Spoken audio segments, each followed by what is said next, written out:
자, 지난 시간에 이어서 이번 시간도 측정하기를 계속 이어가도록 하겠습니다. 그래서 측정하기에 대한 보충 설명을 먼저 드리면요. 측정하기는 재어보기를 나타내는 말입니다. 재어보고자 하는 대상의 속성을 이해한 다음 이 속성을 잴 단위를 이해하는 과정이라고 볼 수 있습니다. 영어나 유아에게는 그래서 이 측정하기, 재어보기가 다소 어렵게 느껴질 수 있죠. 영어나 유아는 크기를 잰 것과 양을 잰 것을 서로 구분하지 못합니다. 그래서 우리가 일상에서 내 키는 20kg야. 내 몸무게도 20인데 나 키 크려고 우유 100리터 먹었어.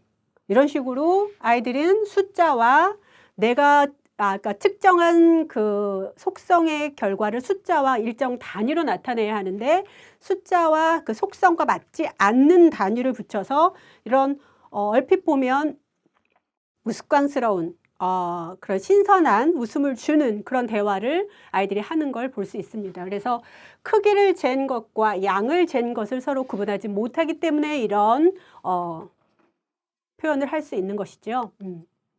측정의 개념을 이해하지 못한다면 우리가 측정과 관련된 의사소통을 원활히 할 수 없겠죠. 그래서 아이들은 숫자가 같으면 똑같다라고 생각을 해서 내 몸무게랑 네 키랑 똑같다? 20이라고 말하는 거예요. 그래서 숫자의 의미, 수가 나타내는 의미, 우리 수 개념에서 다 살펴봤었죠. 그 상황에 따라 의미가, 수의 의미가 달라지는데 뒤에 어떤 단위가 붙느냐는 건 어떤 속성을 측정했느냐거든요. 그래서 측정의 결과를 숫자와 함께 적절한 단위를 붙여야지 되는데 아이들은 숫자만 같으면 그 속성이 무엇이든지 똑같다라고 이해하는 결과가 생깁니다. 그래서 의사소통이 원활하지 못하는 경우가 생길 수 있죠. 아동이 정확하게 측정을 하기 위해서는 두 가지의 측면에서 생각을 해봐야 돼요. 측정의 개념 그리고 측정의 절차에 대해서 먼저 이해를 해야 하고요.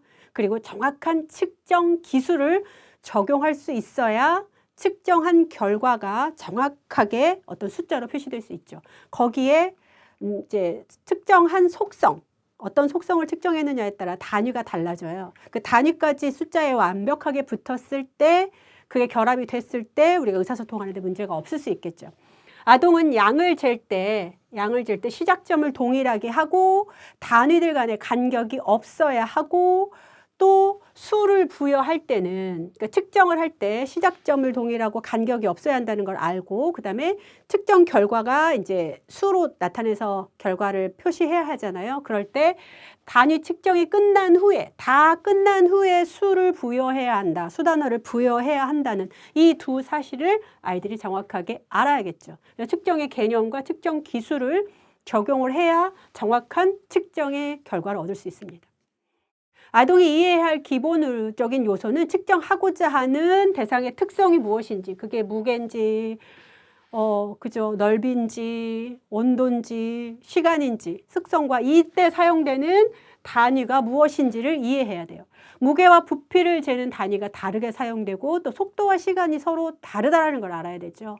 무게를 나타낼 때 무게 측정 결과를 20kg라고 하는 것과 시간 측정 결과를 20분이라고 우리가 표현을 하잖아요. 여기서 숫자는 20이라고 같지만 킬로그램과 분이라고 하는 단위에 따라 20의 의미가 이 숫자가 달라져요. 네. 그래서 이건 분명히 정확하게 알아야 되죠. 그래서 수의 의미를 우리가 아는 데 있어서는 일상생활 속에서 그 상황에 맞는 경험들을 많이 하고 그게 누적이 되어서 수가 의미하는 바가 다르다라는 걸 아이들이 알게 되는데 측정에서도 역시 무게인지 부피인지 속도인지 시간인지 정확하게 아이들이 그 속성을 알아야 된다는 거죠. 둘 이상 혹은 그 두 가지 이상의 현상을 비교하여 재려고 한다면 이와 관련된 측정은 비교하기를 전제해요.